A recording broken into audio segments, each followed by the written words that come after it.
মালয়েশিয়ার সেলাঙ্গোর রাজ্য এবং কুয়ালালামপুর আন্তর্জাতিক বিমানবন্দর টার্মিনাল 1-এ পরিচালিত দুটি পৃথক অভিযানে ভিসার অপব্যবহার ও মানব পাচার অভিযোগে ২৬ বাংলাদেশি সহ ৪৮ বিদেশি নাগরিককে আটক করেছে দেশটির ইমিগ্রেশন বিভাগ। সিলাঙ্গরের মহাসড়কে অভিযানে আটক হয়েছে আরও ৭ অবৈধ বাংলাদেশি, যাদের সাথে কোনো বৈধ কাগজপত্র ছিল না বলে দাবি প্রশাসনের। ভিজিট ভিসায় দেশটিতে গিয়ে কাজ করা বিদেশিদের বিরুদ্ধে কঠোর অভিযানের ঘোষণা দিয়েছে মালয়েশিয়ার ইমিগ্রেশন বিভাগ।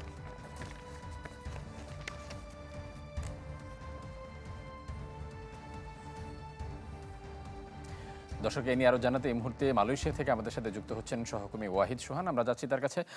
সোহান, কয়েকদিন পরেই তো প্রধান উপদেষ্টা ডক্টর মোহাম্মদ ইউনূস মালয়েশিয়া সফরে যাচ্ছেন। তো তার এই সফর ঘিরে দেশটিতে অবস্থানরত বৈধ কিংবা অবৈধ যারা রয়েছেন অভিবাসী, তাদের প্রত্যাশা কি প্রধান উপদেষ্টার এই সফর ঘিরে? জি, আপনাকে অসংখ্য ধন্যবাদ। আসলে আপনি যেমনটি বলছিলেন মালয়েশিয়া জুড়ে আ এখানে যে মালয়েশিয়ার আইন শৃঙ্খলা রক্ষাকারী বাহিনীর সদস্যরা প্রতিনিয়ত যে অভিযান পরিচালনা করছে, এই অভিযানকে সামনে রেখেই আসলে ডক্টর মোহাম্মদ ইউনূস যে মালয়েশিয়া সফরে আসছেন, এই সফরে কে কেন্দ্র করে আমাদের এখানে যে সমস্ত প্রবাসী বাংলাদেশীরা রয়েছে, প্রথমত যারা অবৈধ অভিবাসীরা রয়েছে, তারা প্রত্যাশা করছেন যে আসলে তারা ডক্টর মোহাম্মদ ইউনূস তার যে কূটনৈতিক প্রচেষ্টা এবং মালয়েশিয়ার প্রধানমন্ত্রী আ যে আনোয়ার ইব্রাহিম রয়েছেন, তারা যেহেতু তাদের ২ জনের মধ্যে একটি বন্ধুত্বপূর্ণ সম্পর্ক রয়েছে। এটিকে কাজে লাগিয়ে আমাদের এখানে যে সমস্ত প্রবাসী বাংলাদেশী ভাইয়েরা এখানে অবৈধ অবস্থায় রয়েছেন, তাদের বৈধতা দেওয়ার বিষয় নিয়ে হলো যে একটি গুরুত্বপূর্ণ আলোচনা করবেন। এটি মালয়েশিয়ায় থাকা প্রবাসী বাংলাদেশীরা বিশ্বাস করে। আরেকটি বিষয় হলো যে আসলে এইখানে যে সমস্ত অবৈধ অভিবাসীরা রয়েছে তারা কিন্তু মেক্সিমামই যারা এখানে কলিং ভিসায় আসার পরেও এখানে নির্দিষ্ট কোম্পানিতে কাজ নেয় পেয়ে তারা এখানে কোম্পানি থেকে পালিয়ে গিয়েছে, অথবা বিভিন্ন রকম কোম্পানি জটিলতার কারণে তারা কিন্তু ভিসা পায় নাই। এই বিষয়টা নিয়ে কিন্তু বারবারই এখানে থাকা অবৈধ অভিবাসীরা বারবারই আহ্বান জানিয়ে আসছে, এবং বাংলাদেশ হাই কমিশনের কাছেও তারা বারবার কমপ্লেইন করেছে যে আমাদের এই বিষয়টা প্রধান উপদেষ্টার মাধ্যমে তুলে ধরে এখানে যাতে আমাদের এই বিষয়টি সমাধান করা হয়। এটি নিয়ে আসলে প্রবাসী বাংলাদেশীদের প্রথম প্রত্যাশা। দ্বিতীয়ত যে বিষয়টি, সেটি হলো মালয়েশিয়া বাংলাদেশের ২য় বৃহত্তম শ্রমবাজার।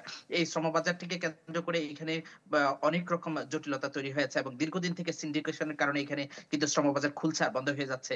এখানে যে সমস্ত প্রবাসী বাংলাদেশীরা বা এখানে যে শ্রমবাজারের সাথে সংশ্লিষ্ট যে সমস্ত ব্যক্তিবর্গরা রয়েছেন, তারা বারবারই বলছেন যে এই সিন্ডিকেট মুক্ত শ্রমবাজারটি যদি বাংলাদেশের জন্য উন্মুক্ত করা যায়, তাহলে আসলে এখানে যে সমস্ত শ্রমিকরা বাংলাদেশ থেকে আসছে তারা সঠিকভাবে কাজ পাবে, এবং তারা এখানে সিন্ডিকেট মুক্তভাবে যদি বুয়েচালের মাধ্যমে সরকারি কোনো পদ্ধতিতে বা জেটি সুপার মিলের লোক আসে, তাহলে কিন্তু এখানে প্রবাসী বাংলাদেশীদের আর হয়রানির শিকার হতে হবে না। আরেকটা বিষয় যেটি এখানে প্রবাসীরা প্রত্যাশা করছেন, যে মালয়েশিয়া এবং বাংলাদেশের সাথে একটি বাণিজ্যিক সুসম্পর্ক রয়েছে। আমরা যদি বলে রাখি যে গত বছরে যে বাংলাদেশের যেই মালয়েশিয়ার সাথে ট্রেডিং অলমোস্ট 20 বিলিয়নের মতো, প্রায় ২০ বিলিয়নের মতো আমাদের যেই টার্নওভার রয়েছে মালয়েশিয়ার সাথে। কিন্তু এখানে যদি আমাদের ফ্রি